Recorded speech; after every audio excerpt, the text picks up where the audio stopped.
You made it in crypto. You made a ton of money, but now you want to figure out how to maintain that generational wealth and grow it over an extended period of time. And today in this video, we're going to talk about the 3 things that you need to be looking at for the additional investments that you're going to be making over your lifetime.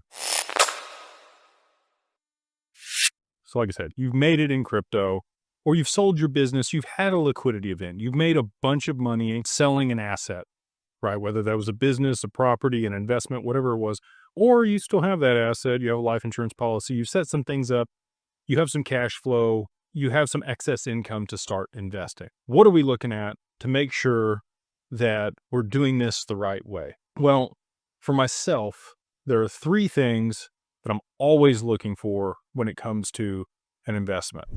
The first thing is real ROI, or real return on investment. So these are investments that are going to do better than inflation. Since 2020, there's been a lot of things that have made a lot of money. Tesla, Nvidia, you've got GameStop and AMC, and there's been a bunch of things in between then and now that have had parabolic gains in a very short period of time, including Dogecoin and other digital assets.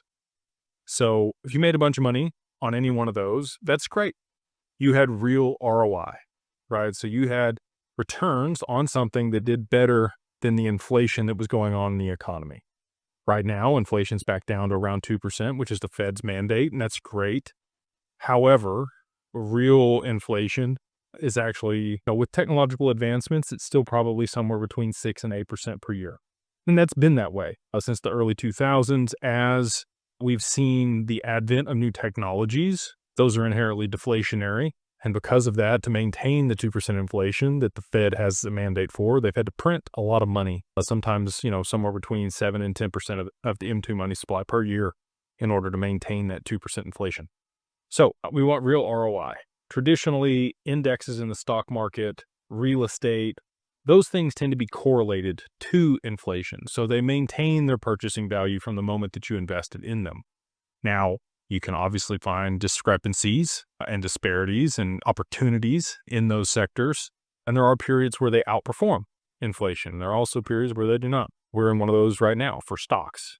Things are down. Real estate's down. Watches are down. There's a lot of things that are down in value, even though we still have that 2% inflation. So we want to find assets and invest in things that are going to have real ROI and upside, even when there is a downturn in the economy. Separate of that, number 2 that we're looking for is going to be cash flow. We want some type of cash flow or some way to be able to put that asset to work in a way that generates cash flow for you or compounds at least the returns on that asset. Ideally, cash flow. If you're investing in a business, obviously there's cash flows there. If you're investing in a real estate property, raw land developments tend to take a little bit longer. But aside from that, if it's a multifamily, commercial, residential, there's a lot of opportunities in real estate for that cash flow. And that's why a lot of people invest their money there. You also get a lot of tax benefits, which is a second consideration here on the cash flow side.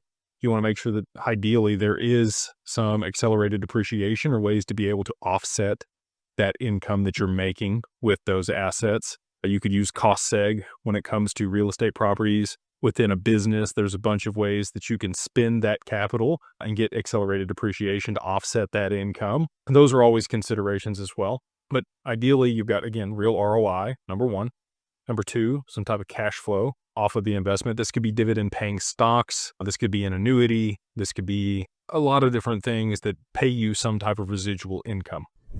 And then lastly, the third thing that I'm always looking for when I'm making investments, aside from the cash flow and the real ROI, is the ability to leverage it or pull my equity back out or draw down debt against the instrument or the asset that continues to appreciate in value. You have some way to refinance it and use it as collateral. So these are all things that you want to take into consideration when you're making investments. And if you don't have the capability to do one or a couple of those things, it may not be the best investment. We've got XRP here. And for a long time, the only opportunity on XRP has just been real ROI. It's seen, enough price appreciation to beat the inflation rate, but there really wasn't any way to be able to borrow against it or for you to be able to generate returns on it. But that's all changed with Digital Wealth Partners and Digital Ascension Group. We put together things that allow you to do both of those. So now you get to have your cake and eat it too.